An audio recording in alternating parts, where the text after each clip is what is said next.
This is my student support system. Keep watching, keep learning.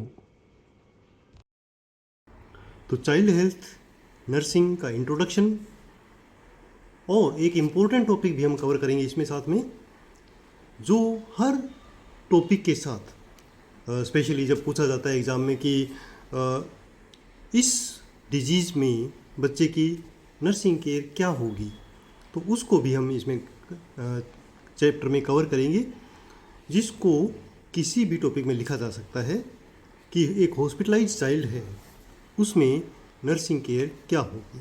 तो कुछ topic ये जो कॉमन है वो हर जगह आप यूज़ कर सकते हैं और कुछ एज पर डिजीज़ उसमें ऐड कर सकते हैं। तो ये बहुत ही इम्पोर्टेंट होने वाला है, तो आप बने रहिए और चैनल को सब्सक्राइब कर लेना ताकि आने वाले जो वीडियोज़ हैं उसका नोटिफिकेशन भी आपको मिल सके। तो बाल स्वास्थ्य नर्सिंग या चाइल्ड हेल्थ नर्सिंग होती क्या है? बाल स्वास्थ्य नर्सिंग जो पीडियाट्रिक्स है उसका एक प्रकार की ब्रांच है नर्सिंग की या मेडिकल साइंस की, जिसमें हम शिशुओं और जो किशोरावस्था तक के बच्चे हैं उनकी केयर करते हैं। इसमें ज़्यादातर 14 इयर्स तक के बच्चों को हम शामिल करते हैं। उसके बाद में जो बच्चे हैं वो एज एडल्ट ट्रीट किए जाते हैं हॉस्पिटल में। कुछ जगह 18 इयर्स तक भी चाइल्ड हेल्थ में ही शामिल हम कर लेते हैं।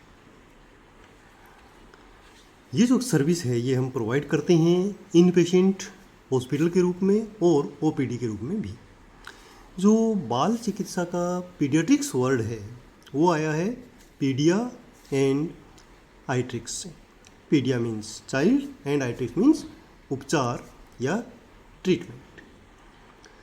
अब हम देख लेते हैं कि बाल स्वास्थ्य नर्सिंग में क्या सर्विसेज दी जाएंगी। तो बाल चिकित्सा जो स्वास्थ्य नर्सिंग है वो स्वास्थ्य और बीमारी के दौरान यानी हेल्थ एंड इलनेस के दौरान बच्चों की नर्सिंग प्रैक्टिस का एक स्पेशल एरिया है, जिसमें बच्चों की जो प्रिवेंटिव है, प्रोमोटिव है, क्यूरेटिव और रिहेबिलिटेटिव सर्विसेज शामिल होती हैं। इसी को ही हम चाइल्ड हेल्थ नर्सिंग या पीडियाट्रिक नर्सिंग कहते हैं। कई बार क्वेश्चन आ जाता है एग्जाम में कि बाल स्वास्थ्य नर्सिंग की आधुनिक अवधारणा क्या है, what is the modern concept of child health nursing. तो इसके बारे में हम देख लेते हैं कि जो मॉडर्न कॉन्सेप्ट है उसमें जो फोकस है वो दिया गया है रोकथाम और बीमारियों की रोकथाम और स्वास्थ्य के प्रमोशन के ऊपर, ना कि केवल ट्रीटमेंट के ऊपर। ठीक है ना, ट्रीटमेंट तो है ही है बट ज़्यादा फोकस किया गया है डिजीज़ के प्रिवेंशन पर और हेल्थ के प्रमोशन पर। जो पीडियाट्रिक नर्सिंग है जिसका लेटेस्ट कॉन्सेप्ट के अनुसार ट्रीटमेंट के साथ साथ बच्चों का जो ग्रोथ एंड डेवलपमेंट है उसके ऊपर भी ध्यान केंद्रित किया गया है, ताकि बच्चा सामाजिक रूप से, शारीरिक रूप से और मानसिक रूप से अच्छी तरह एक एडल्ट के रूप में डेवलप हो सके, ग्रो कर सके। बच्चों को जो हम प्रभावी नर्सिंग देखभाल इस लेटेस्ट कॉन्सेप्ट के अनुसार करवाते हैं तो उसमें एक पॉइंट ये भी ध्यान रखा जाता है कि जब एक बच्चा हॉस्पिटल में एडमिट होता है तो जो हॉस्पिटलाइजेशन का ट्रॉमा है उसको जितना हो सके कम कर सकें, क्योंकि एक बच्चे के लिए अपने माँ बाप से दूर होना और एक स्ट्रेंज जगह पर आना जिसके बारे में उसका जो बाल मन है वो सोच नहीं रहा होता है, तो काफ़ी वो स्ट्रेस में होता है। तो हम एक परिवार के सदस्य के रूप में और उस परिवार को, उस फैमिली को साथ में शामिल करके केयर के दौरान काफ़ी हद तक इस ट्रॉमा को कम कर सकते हैं। बाल स्वास्थ्य नर्सिंग की इस आधुनिक अवधारणा में हम बच्चों को जो सर्विस प्रोवाइड करते हैं वो चाइल्ड सेंट्रिक और फैमिली सेंट्रिक होती है, यानी हमारे पूरी सर्विस के केंद्र में एक बच्चा और उसकी परिवार होता है। नर्सिंग देखभाल की जो योजना हम बनाते हैं और इम्प्लीमेंटेशन करते हैं उसमें माता पिता को शामिल किया जाता है ताकि बच्चा घर जैसा महसूस कर सके। बाल स्वास्थ्य नर्सिंग की इस आधुनिक अवधारणा को हम एक वर्ड से समझ सकते हैं जिसे हम कहते हैं एकेडमिक। इसके अनुसार ए का मतलब होता है एडवोकेट, अर्थात जो नर्स है वो एक बहुत ही अच्छे एडवोकेट की तरह कार्य करती है बच्चे और परिवार के लिए। एडवोकेट क्या करता है कि अच्छी सलाह देता है, उसका सपोर्ट करता है क्लाइंट का। तो उसी प्रकार एक नर्स जो चाइल्ड हेल्थ या पीडियाट्रिक नर्स है वो एडवोकेट का कार्य करती है बच्चे और उस परिवार के लिए। सी का मतलब होता है कम्युनिकेट। बच्चे के लिए हम कम्युनिकेशन करें, चाहे वो किसी भी फील्ड लेवल पर हो, डॉक्टर से, लैब टेक्नीशियन से, किसी से बात करनी, तो हम बच्चे के लिए एक कम्युनिकेटर के रूप में काम करते हैं। इसके अलावा तीसरा होता है एक्टिवेट। एक्टिवेट क्या करना है हमें? बच्चे की एक्टिविटीज़ को, अर्थात जो बच्चा है वो हॉस्पिटलाइज्ड है बट उसकी एक्टिविटी कम ना हो, उस एक्टिविटी को एक्टिवेट करने के लिए हम प्रयास करेंगे।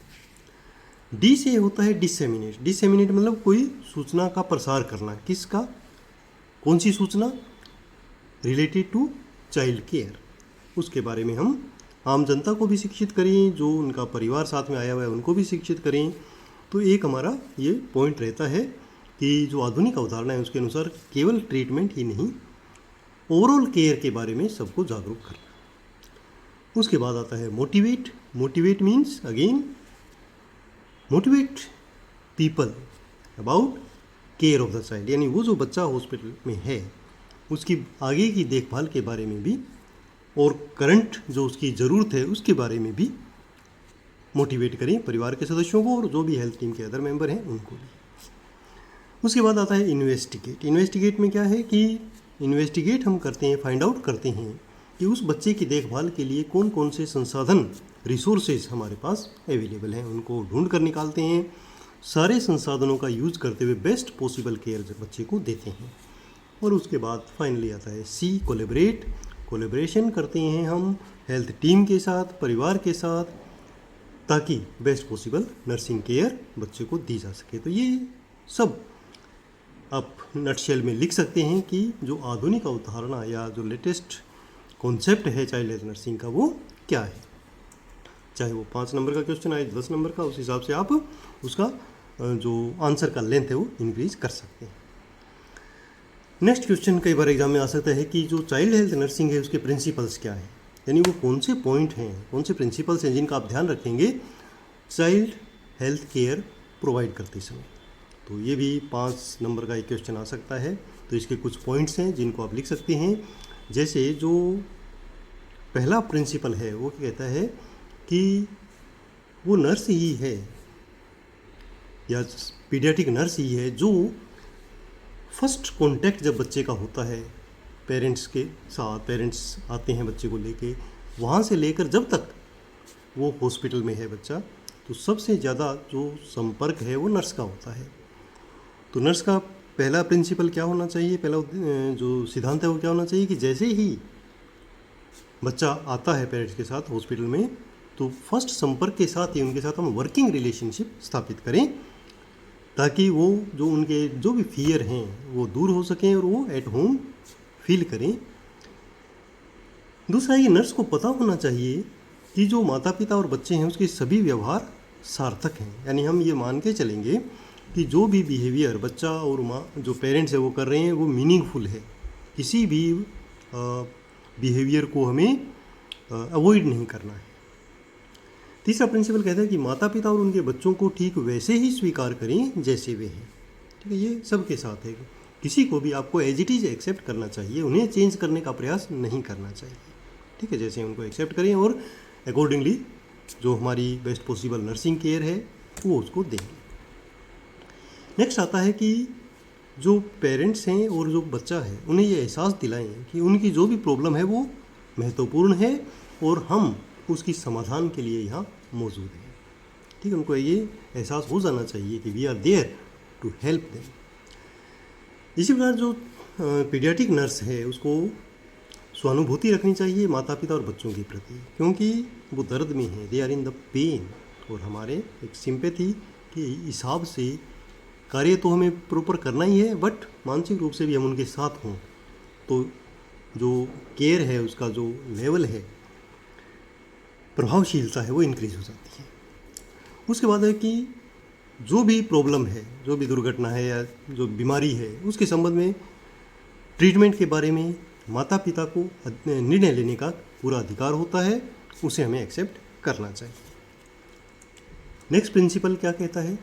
नेक्स्ट प्रिंसिपल कहता है कि माता पिता और जो उनके बच्चे हैं उन्हें अपनी भावनाएं व्यक्त करने देना चाहिए, चाहे वो पॉजिटिव है चाहे नेगेटिव है। ठीक है, उन्हें अवसर देना चाहिए कि वो एक्सप्रेस कर सकें अपनी फीलिंग्स को।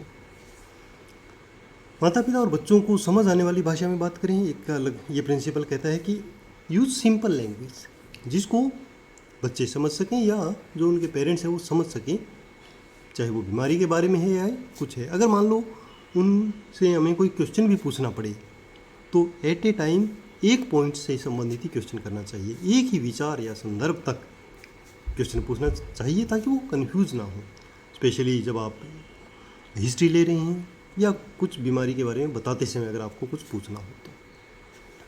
नेक्स्ट प्रिंसिपल कहता है कि अगेन माता पिता और जो बच्चे हैं उनके प्रति सहानुभूति रखें हमेशा। माता पिता को ये महसूस कराएं कि जो हेल्थ टीम सर्विस प्रोवाइड करवा रही है, they are as a unit, वो उनमें एकता है और एज ए यूनिट वो हेल्थ सर्विसेज हमें प्रोवाइड कराएंगे। तो उन्हें ये समझने में हेल्प मिलेगी कि they are in the safe hands. बाल चिकित्सा जो नर्स है वो देखभाल करते समय उसका जो ध्यान है वो बांटने के लिए या बंटवाने के लिए कोई खिलौना वगैरह उसको दे सकती है, प्ले थेरेपी का यूज़ कर सकती है, और जो पेन मैनेजमेंट है उसमें भी बेस्ट पॉसिबल जो वातावरण चेंज का जो सिस्टम है, एनवायरमेंटल मॉडिफिकेशन है, उसका यूज़ करते हुए उनको केयर प्रोवाइड करती है। नेक्स्ट आता है एक क्वेश्चन, कई बार एग्जाम में 5 नंबर का या 3 नंबर का आ सकता है कि what are the trends in child health nursing. Trends का मतलब होता है कि क्या बदलाव हुए हैं जब से नया कॉन्सेप्ट आया है। तो उन ट्रेंड्स की बात करते हैं तो पहला तो ट्रेंड है कि बच्चे की जो केयर है दैट इज़ चाइल्ड सेंट्रिक। ठीक है, उसमें बच्चे को इम्पोर्टेंट माना गया है, उसी हिसाब से उसको केयर प्रोवाइड करवाई जाती है। दूसरा, परिवार के लिए लचीला दौरा घंटा, यानी जो समय है, विजिटिंग आवर्स हैं, वो रिलैक्स्ड रहेंगे, जब भी माता पिता चाहें वो उनसे मिल सकते हैं। ऐसा नहीं कि जो फिक्स टाइम है उसी पर ही आएंगे, जैसे एडल्ट केयर में होता है, तो यहाँ पर रिलैक्सिंग टाइम होता है। उच्च प्रौद्योगिकी देखभाल, यानी जो हाई प्रोफिशिएंसी वाली केयर है वो इसमें प्रोवाइड करवाई जाती है बच्चों को। इसी प्रकार एक लेटेस्ट ट्रेंड ये भी है कि एक पेशेंट हेल्प जो ग्रुप है, हेल्प ग्रुप या सहायता समूह, उसका गठन किया जाता है, जिसमें सिमिलर जो बीमारी वाले बच्चे हैं उनके पेरेंट्स को आपस में मिलवाया जाता है ताकि वो कुछ भी उनके क्वेश्चन है वो आपस में शेयर करके डिस्कस करके उनको आसानी से समझ सकें। उसके बाद एक पॉइंट ये भी आता है लेटेस्ट ट्रेंड में कि जो अस्पताल में भर्ती बच्चे हैं उसमें स्कूलों के शिक्षकों को भी शामिल किया जाता है कि जिस स्कूल में बच्चा पढ़ रहा है, मान लो कोई लॉन्ग टर्म डिजीज़ है, तो उनके पेरेंट्स टीचर्स को भी शामिल किया जाएगा कि कभी वो विजिट करें, बच्चे को जो उनकी क्लासेस चल रही हैं उनके बारे में थोड़ा सा ब्रीफ कर दें, दूसरे बच्चों की हेल्प लेकर उनके जो नोट्स हैं वो बना सकें, क्योंकि बच्चा है अगर वहाँ लिख पढ़ सकता है बेड पर बैठ के तो उनको करने देना चाहिए। तो ये लेटेस्ट ट्रेंड है। तो रूटीन जो है बच्चे का वो कम से कम डिस्टर्ब हो, इसलिए प्रयास करने चाहिए। जैसे एक जो लेटेस्ट ट्रेंड है उसमें ये भी कहा गया है कि जो स्कूल और अस्पतालों में खेल, यानी जो प्ले थेरेपी है, इज़ एवरीवेयर इम्पोर्टेंट, चाहे वो स्कूल है चाहे अस्पताल है, तो उसका भी हमें ध्यान रखना है। और जब हम केयर देते हैं तो उसमें माता पिता और जो परिवार के अन्य सदस्य हैं उनको शामिल किया जाता है। मोस्टली बच्चे को हैंडल उन्हें करने दिया जाना चाहिए जब तक कि कोई उसको बच्चे को रिस्क ना हो। हम सिर्फ गाइड के रूप में वहाँ रहेंगे। इसी प्रकार जो स्वास्थ्य और नर्सिंग टीम है उनका सहयोग कंटिन्यू रहना चाहिए। साक्ष्य पर आधारित कार्य, जो भी आप एक्टिविटी करें that should be evidence based. और बीमारी की रोकथाम और स्वास्थ्य को बढ़ावा, यानी जो मेन फोकस है वो किस पर दिया गया है, prevention of disease and promotion of जो है हेल्थ, उसके बारे में ध्यान दिया गया है। अब एक नेक्स्ट इंपॉर्टेंट क्वेश्चन आ जाता है जो मैंने आपको बताया था कि इसको आप किसी भी चाइल्ड हेल्थ वाले क्वेश्चन के आंसर में लिख सकते हैं जब स्पेशली किसी डिजीज़ में नर्सिंग केयर बच्चे की पूछी गई हो। तो कुछ कॉमन पॉइंट जो एक अस्पताल में भर्ती बच्चे के लिए हमें करने होते हैं वो क्या हैं कि पहला है कि अधिकांश मामलों में अस्पताल में भर्ती बच्चे की देखभाल में जो नर्स है वो ही प्रमुख हेल्थ टीम की मेंबर होती है। ऑलमोस्ट 24 आवर बच्चे के साथ रहती हैं शिफ्टिंग में। दूसरा पॉइंट आप लिख सकते हैं कि नर्स ही बच्चे और उसके परिवार को देखभाल करने वाली पहली व्यक्ति होती है और अन्य स्वास्थ्य कर्मियों की तुलना में सबसे अधिक समय उसके पास बिताती है। नर्स बच्चे की परेशानी को कम करने की कोशिश करती है ताकि अस्पताल में उसका जो समय है वो एक सुखद अनुभव बन सके, तकलीफदेह अनुभव ना बने। आगे आपको अस्पताल में भर्ती बच्चे के लिए ध्यान रखना है कि जो विकासात्मक रूप, जो उसका जो ग्रोथ एंड डेवलपमेंट है, उसके ऊपर नेगेटिव असर कम से कम हो। ठीक है, जो बीमारी है ठीक है उसका ट्रीटमेंट चल रहा है, बट जो बच्चे की ग्रोथ एंड डेवलपमेंट है वो कंटिन्यू रहे, सही तरीके से रहे। बच्चों में अस्पताल का जो डर है वो कम हो, पेरेंट्स से सेपरेशन की जो चिंता है वो कम हो, और केयर प्रोवाइड करते समय आप बच्चे की जो कॉग्निटिव और जो डेवलपमेंटल लेवल है उस पर भी ध्यान रखना चाहिए कि बच्चा किन बातों को समझ सकता है, उसके हिसाब से केयर करें, उससे बातचीत करें। नेक्स्ट है कि बच्चे और परिवार को सर्जरी के लिए तैयार करते समय माता पिता को सर्जरी शुरू होने तक और सर्जरी के बाद एनेस्थेसिया वाले जो पोस्ट एनेस्थेटिक क्षेत्र है वहाँ भी पेरेंट्स को साथ रहने की अनुमति दी जानी चाहिए। नर्स को अस्पताल में भर्ती होने के दौरान जो बच्चा है उसकी फिजिकल जो सेफ्टी है उसका पूरा ध्यान रखना चाहिए और बच्चे की जो बेसिक केयर है वो प्रोवाइड करवानी चाहिए। बेसिक केयर में शामिल होता है बेबी बाथ, हेयर केयर, जो मुंह की देखभाल है, माउथ केयर, और न्यूट्रिशन संबंधी जो कमियाँ, जो प्रॉब्लम है उसको ध्यान रखें, उसको पूरा करें, और जो जनरल उसकी हाइजीन है उसको मेंटेन करें। नेक्स्ट पॉइंट आता है कि यदि माता पिता वहाँ पर हैं तो कोशिश करें कि जो मैक्सिमम केयर जो प्रोवाइड करनी है वो माता पिता करें ताकि बच्चे का जो स्ट्रेस लेवल है वो कम हो सके। आप उनको ध्यान रख सकते हैं, स्पेशली जो पर्सनल हाइजीन है वो लोग मेंटेन कर सकते हैं, और आप जस्ट गाइड के रूप में वहाँ रह सकते हैं। अस्पताल में भर्ती बच्चे के लिए एज पर need play therapy, recreation therapy के यूज़ करें, एक्टिविटीज़ को इंक्रीज़ करें, एक्टिवेट करें, और बच्चे के अस्पताल में भर्ती होने पर जो परिवार की रेस्पॉन्स है उसको प्रभावित करने वाले कारकों का आंकलन करें, यानी उसका जो नेगेटिव असर है उसको कम करने का प्रयास करें। इसी प्रकार परिवार जो फैमिली है बच्चे की, उसको हॉस्पिटल एडमिशन के समय, एडमिशन से पहले और इवन डिस्चार्ज के बाद क्या क्या हेल्प की ज़रूरत हो सकती है उसके बारे में कोई भी क्वेश्चन है तो उसको पूछने के लिए प्रोत्साहित करें और एक हेल्प करें। इसी प्रकार जैसे एक पॉइंट हमने पहले भी डिस्कस किया है कि जब तक बच्चा एडमिट है और अपना स्टडी कर सकता है तो उसकी जो स्टडी है उसको कंटिन्यूटी मेंटेन करने का प्रयास करें। फाइनली हम एक पॉइंट ये भी लिख सकते हैं कि जब डिस्चार्ज होने वाला है बच्चा हॉस्पिटल से तो डिस्चार्ज के लिए बच्चे और परिवार को तैयार करें। डिस्चार्ज के दौरान नॉर्मली जो डिस्चार्ज की प्रक्रिया है वो डे 1 से ही शुरू हो जाती है। जब बच्चा एडमिट होता है तो उसी हिसाब से मानसिक रूप से पेरेंट्स को भी प्रिपेयर कर सकते हैं कि डिस्चार्ज होने के बाद अगर मान लो घर पर कोई केयर दी जानी है, कोई प्रोसीजर करना है, तो उसके लिए उनको तैयार करें, डेमोन्स्ट्रेशन दें, रिटर्न डेमोन्स्ट्रेशन लें और देख लें कि वो समझ चुके हैं कि कैसे केयर की जानी है, और सारे जो रिकॉर्ड्स हैं वो कंप्लीट करके डिस्चार्ज में हेल्प करें और यह भी बताएं कि फॉलोअप के लिए कब आना है। तो ये एक सिंपल लेक्चर हमारा कंप्लीट हुआ। इसके आगे भी बहुत सारे ऐसे ही important topic child health nursing के आने वाले हैं। My student support system. धन्यवाद, आपका दिन Keep शुभ हो। watching, keep learning.